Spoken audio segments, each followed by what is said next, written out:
Hey, Forge family. Thanks so much for praying. Your prayers are yielding much fruit. This is Nathan. I just got back from a trip in West Africa. I was traveling with one of our Forge ambassadors there. His name is Windel. He's a really unique guy.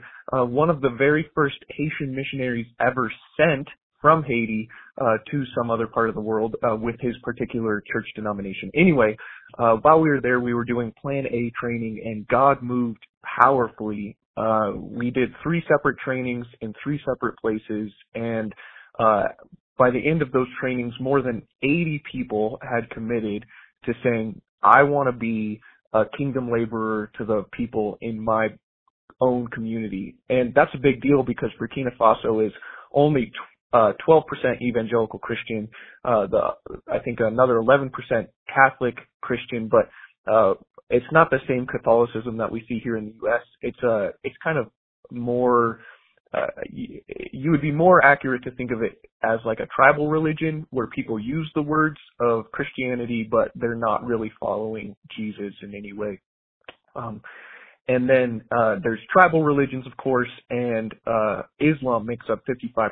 So there's a huge need in Burkina Faso for more kingdom laborers, and just praising God that more kingdom laborers were raised up and are beginning to proclaim the good news of Jesus. And there's always a question in the back of your mind when you do a training like this, like, are people actually going to do it?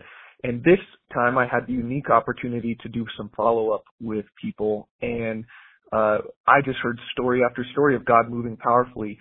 One woman who was just seeking to be a kingdom laborer heard that her Muslim neighbor's son was sick and went over to offer to pray. They refused. They said, we don't want you to pray in Jesus' name.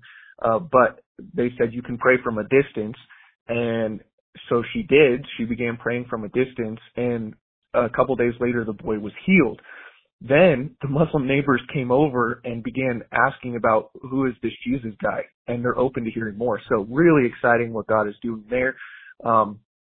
There were several who shared with somebody along the side of the road, or one person even had a dream of who they're supposed to go share with, and they went and shared the gospel.